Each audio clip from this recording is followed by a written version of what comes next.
What is the best video editing software if you're either a complete beginner or you want to know what the best video editor is overall? Well, today I'm joined by Craig, creator here at Think Media, and you've been editing with Premiere Pro for nearly a decade.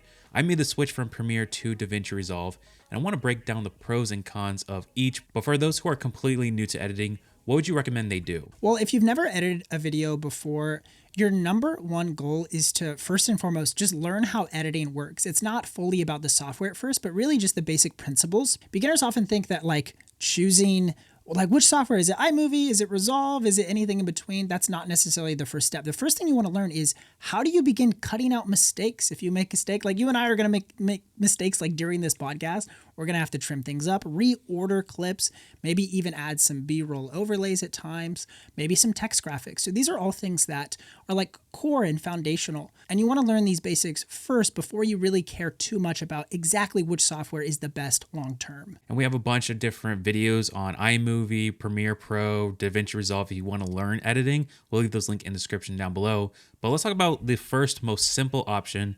That is iMovie. If you have a Mac, it's already on your computer. You can literally just start dragging and dropping in footage and begin learning that craft of editing. It's also free, so there's very little friction. You can just learn the skill of editing. And even if you have an older Mac or older computer, it is still going to run really well because it's so simple. So I think this is perfect if you're just trying to learn the basics, cutting out your mistakes, adding in some B-roll. You can do all of that inside iMovie and it won't overwhelm you. And the thing that makes iMovie unique is the magnetic timeline. So as you begin to edit and reorder clips, everything will kind of snap to the beginning. So you don't have this big empty gap in the middle. And this is a little bit different compared to more pro level editing software that doesn't have this magnetic timeline. Basically, if you delete a clip, everything stays in place. And depending on your preference, you might prefer one or the other. Some people love this feature as it allows them to edit quickly. But if you are more familiar with the non-magnetic timeline, it could be an annoyance or kind of restrictive. But the downsides of iMovie is you will eventually outgrow it because it has very limited effects. There's very basic transitions. I find that there's not a lot of color grading tools. You can basically do some contrast and exposure, but nothing really creative if you really want to experiment with developing a look to your video. But again, if you're that type of person who's never edited before, I think iMovie is a great way to get started, and that's how I got my start as well. Now, if you want something that lets you do a little bit more than iMovie would do without feeling too overwhelming, then CapCut would be our next recommendation. And it's super popular. A lot of TikTok editors will use CapCut Mobile, which is a great mobile app, but they also have a desktop version that you can use for your long form style YouTube videos or podcast, etc.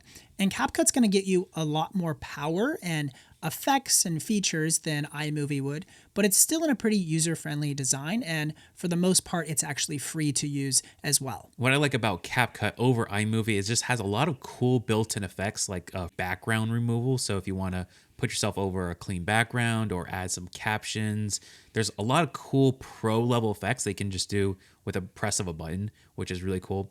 And it's also available on not just Mac, you can do on Windows as well. And even though CapCut is designed for beginners, even pros use CapCut. We work with freelance editors who use CapCut, and there's just a lot of professional level tools that you can use, even though the software feels like it's maybe more geared towards beginners. Pros can use it as well. I think advantage that CapCut has is it's just very simple and intuitive. So if you haven't edited before, things are pretty simple, and things that are labeled make sense. A lot of pro editing software can be very confusing. So I think CapCut is just a little bit more beginner friendly, but it does have some limitations too. For example, some advanced effects are locked behind the paid version, so you have to pay a subscription to unlock some of those features.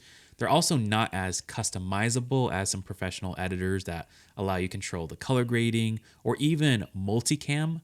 I find that CapCut doesn't do that as well if you're trying to switch between angles. So you might want to get more professional editing software if you plan on doing that.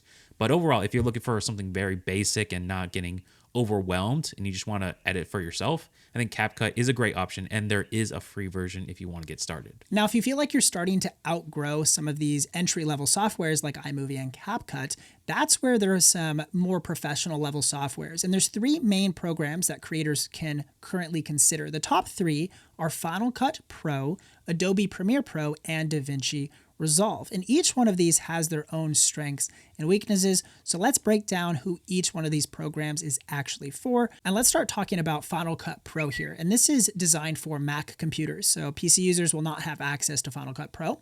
But there's a lot of benefits to actually going with Final Cut Pro. And I started on iMovie and then I made the leap to Final Cut and used that for probably about 2 to 3 years as my core workhorse editing program.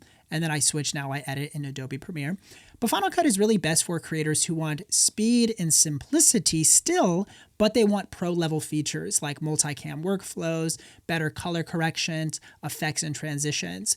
And actually within the last few months, Final Cut Pro had a pretty major upgrade. And for years it was Final Cut Pro X, but they just released Final Cut Pro 11 in 2025. And it's a pretty solid upgrade, and Final Cut Pro users were stoked when it was released. They added features like a magnetic masking tool, which is almost like AI rotoscoping. So you don't have to like rotoscope or like outline different text, or like if you wanted like a car driving through a scene or something, it'll like automatically detect that vehicle, and then you can add like effects or color grades to that thing using AI. They added automatic captioning as well using AI tools, and lots of different upgrades to make Final Cut Pro 11 a really competitive software this year. And I think there are a couple benefits with Final Cut Pro in particular. Number one, it's very fast. If you have a Mac, it's optimized for that. So things will feel very snappy. It's also a simple interface. So again, like iMovie, how it's very basic. This brings you into a more professional application, but still things are really simple. And then the other thing I really like about it is it's a one-time price. So it's $300, one-time fee. You're not paying a subscription. Or if you have the EDU pricing, it's even cheaper at $200. So if you are trying to learn a program, this is a great, even as a gift to someone who's wanting to learn editing. So definitely recommend that. And they also have a 90-day free trial. So if you even just want to start editing for 3 months, you can get started. And then if you feel like it's worth the upgrade, you can buy it and have a great editing software to start making great videos. And of course, we want to talk about the downsides of each program. With Final Cut Pro, I find that you often need a lot of plugins to really make it work for you. So sometimes you might have to download an adjustment layer to do your effects on. And there's just not as many tools as something like Premiere or DaVinci Resolve has if you want a lot of control. Color grading is another thing. If you really want to push your color grades, Final Cut has more tools, of course, than CapCut and iMovie, but not as much as some of the other options. And of course, the magnetic timeline could be a little bit limiting if you want a more creative and loose form of editing and want to like keep things kind of almost organized in such a way. Craig, I know you're not in love with the magnetic timeline. Do you want to elaborate on that?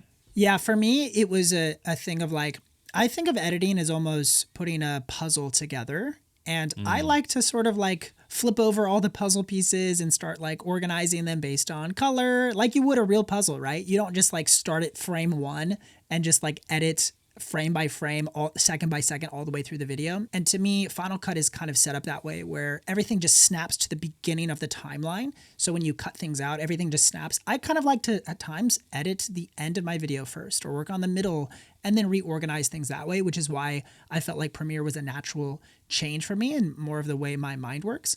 But some people swear by the magnetic timeline. They think it saves them a lot of time. Now we'll get into our discussion between Premiere Pro and DaVinci Resolve in just a minute, but if there's one thing that almost every YouTube editor hates, it's simply cutting down the talking head part of your video. Having to listen to yourself mess up, deleting bad takes, honestly is the most tedious part of this whole editing process.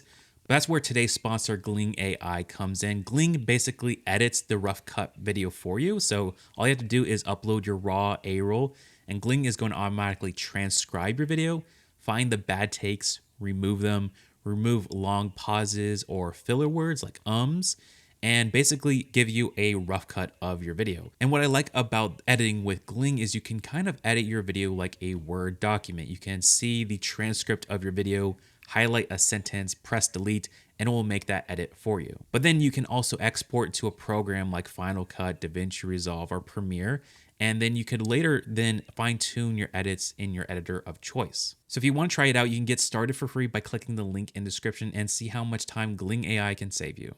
Now, our next pro level software is Adobe Premiere Pro, and that's actually what I edit every single video here at Think Media on. I've used Premiere for years at this point since I've made the transition from Final Cut Pro, and I've never looked back.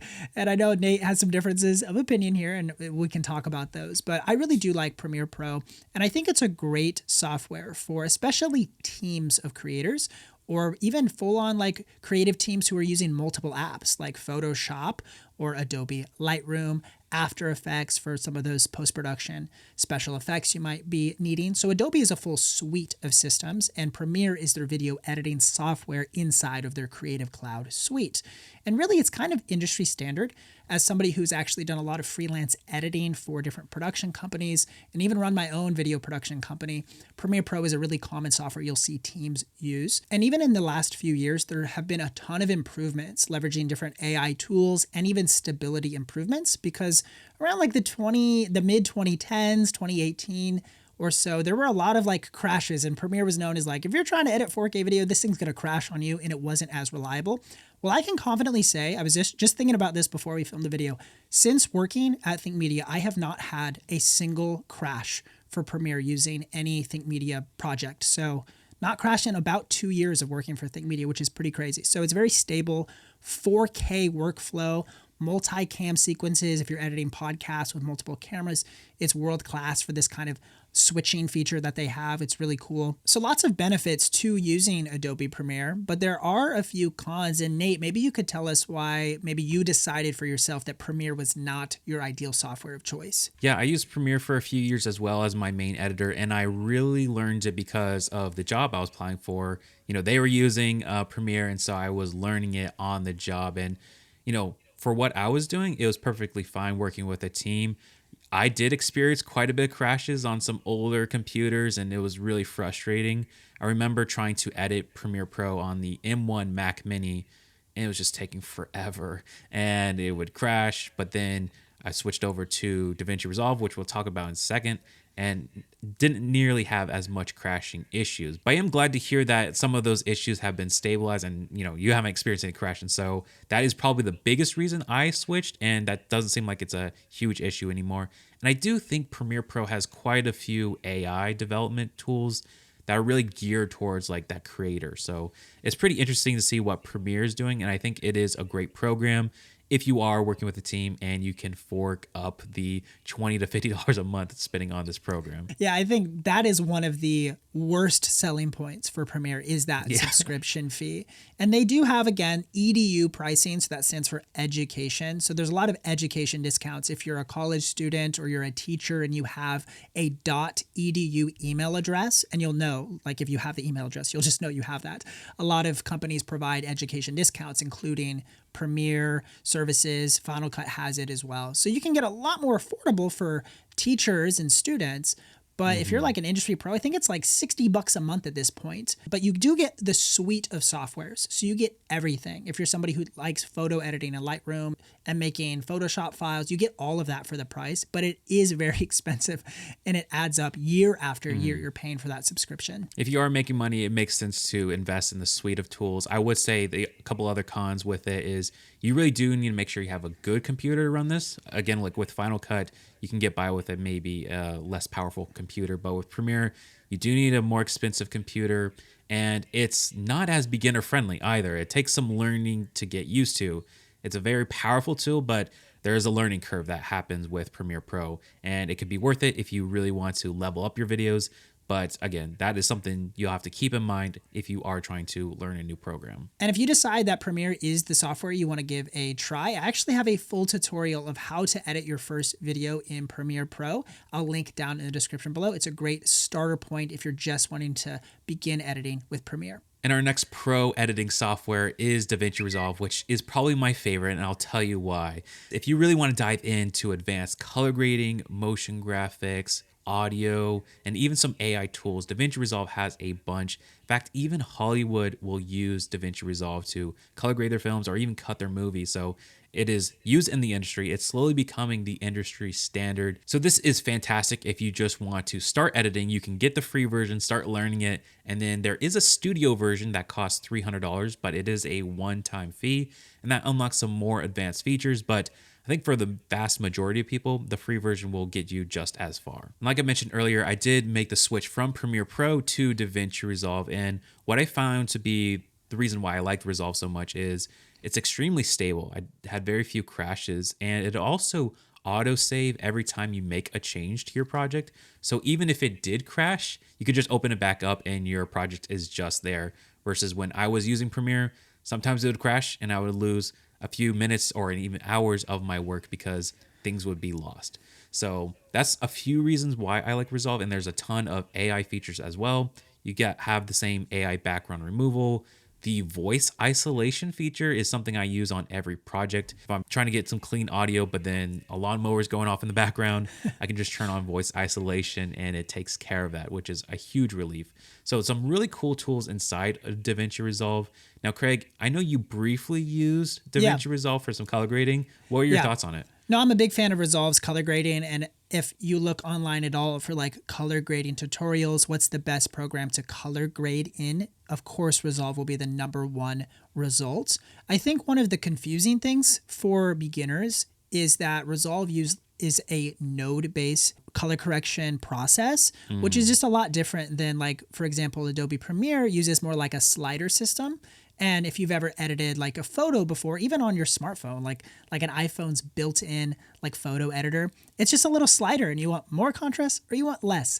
Versus like node-based, it's a little bit not as intuitive for a beginner. Now, I know somebody on this call, Nate actually has a world-class a beginner color grading tutorial for Resolve users that you can watch down in the description below. That's an easy starting point if you really do want to try this out because it is so powerful and you can make a lot of money if you know how to color grade with Resolve. If you want to check out that video, also learn how to make a peanut butter and jelly sandwich too, which is probably the more valuable part of the editing tutorial. Facts. Okay, but to summarize, I think if you are just starting out, CapCut is a great recommendation because you have all those effects. It's pretty intuitive and it's still a pretty fast way to edit your videos. And I think it's a great start. And I'll personally probably start off with the mobile version of CapCut because it's so easy to get started. So yeah, that would be what I would recommend starting off. And then, Craig, what do you think about someone who wants to go a little bit further, but still want to keep it pretty easy? Yeah, I think if you're on Mac, I think Final Cut Pro is a pretty natural next step. And if you've ever edited on iMovie before, a lot of people have messed around with iMovie. It's a great beginner software, but you could look at Final Cut Pro, especially their 90-day free trial, I think is a great starter point. And with the addition of Final Cut Pro 11, their latest update, I think it's a very capable software for Mac users. Now, if you work with teams or you already use Adobe apps like Photoshop and After Effects, I think Adobe Premiere is a logical next choice, and it's what I use to edit every video here at Think Media. If you really want to grow as an editor and learn the same professional tools, then I would recommend DaVinci Resolve because, again, that free version is absolutely incredible. If you actually want to learn more about DaVinci Resolve, then check out this video on screen where I guide you through my entire process of how I edit a video from start to finish.